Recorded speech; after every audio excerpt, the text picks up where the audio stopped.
ഹമാസിന് അന്ത്യശാസനം നൽകി Donald Trump. ജനുവരി 20-ന് മുൻപ് പിടിയിലുള്ള തടവുകാരെ വിട്ടയച്ചില്ലെങ്കിൽ ഹമാസിന് മഹാദുരന്തമുണ്ടാകുമെന്നാണ് മുന്നറിയിപ്പ് നൽകിയിരിക്കുന്നത്. അദ്ദേഹത്തിന്റെ വാക്കുകൾ ഇങ്ങനെയാണ്: സ്ഥിതിഗതികൾ സംഘർഷത്തിലേക്ക് നീങ്ങും. അത് ഹമാസിനും മറ്റാർക്കും ഗുണകരമാകില്ല. അതേപ്പറ്റി കൂടുതലൊന്നും പറയാൻ ആഗ്രഹിക്കുന്നില്ല. വളരെ നേരത്തെ തന്നെ അവർ തിരിച്ചെത്തേണ്ടതാണ്. ഇനിയും അധികകാലം അവർ ബന്ദികളായി തുടരില്ല. ഇസ്രയേലുകാരടക്കം തന്റെ സഹായം അഭ്യർത്ഥിക്കുന്നുണ്ട്. അമേരിക്കക്കാരും അക്കൂട്ടത്തിലുണ്ട്.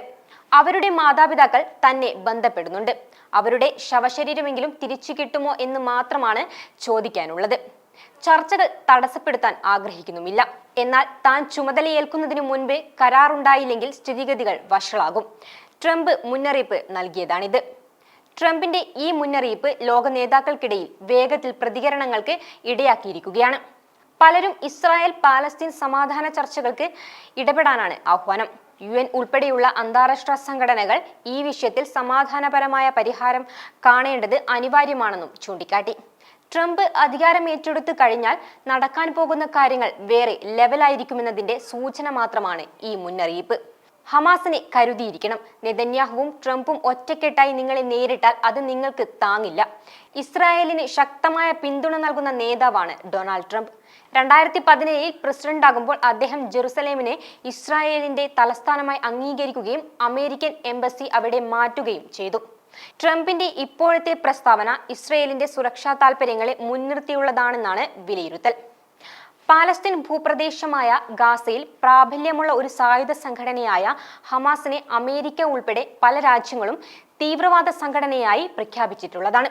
ചില രാജ്യങ്ങൾ ഹമാസിനെ പ്രതിരോധ സംഘടനയായി കണക്കാക്കുകയും ചെയ്യുന്നു. 2023 ഒക്ടോബർ 7-ന് തെക്കൻ ഇസ്രായേൽ ആക്രമിച്ച് 251 പേരെയാണ് ഹമാസ് ബന്ദികളാക്കിയത്. പലരെയും പിന്നീട് മോചിപ്പിച്ചു. അതിൽ വിദേശ പൗരന്മാരടക്കം 100ഓളം പേരെയാണ് ഇനി മോചിപ്പിക്കാനുള്ളത്.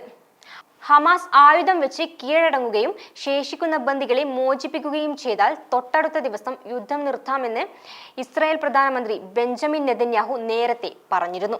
ബന്ദികളെ മടക്കിക്കൊണ്ടുവരാൻ ഇസ്രായേൽ പ്രതിജ്ഞാബദ്ധമാണെന്നും അതുവരെ യുദ്ധം നിർത്തില്ലെന്നും അദ്ദേഹം ഗാസയിലെ ജനങ്ങളെ അഭിസംബോധന ചെയ്തുകൊണ്ട് പറഞ്ഞു.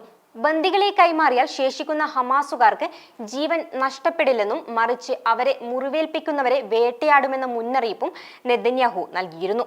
മധ്യസ്ഥ ശ്രമങ്ങൾ നടക്കുമ്പോഴും ബന്ദികളുടെ മോചനം വൈകുന്ന സാഹചര്യത്തിലാണ് ട്രംപിന്റെ ഇപ്പോഴത്തെ അന്ത്യശാസനം.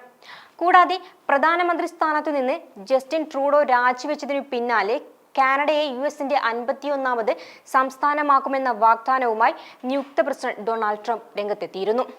ജനപ്രിയത കുറയുകയും ലിബറൽ പാർട്ടിയിൽ നിന്നുയർന്ന സമ്മർദ്ദവും മൂലമാണ് ട്രൂഡോ രാജിവെച്ചത്. പുതിയ നേതാവിനെ തിരഞ്ഞെടുക്കും വരെ ട്രൂഡോ പ്രധാനമന്ത്രി സ്ഥാനത്ത് തുടരും. ഈ വർഷം അവസാനമാണ് കാനഡ തിരഞ്ഞെടുപ്പ് നിശ്ചയിച്ചിരിക്കുന്നത്.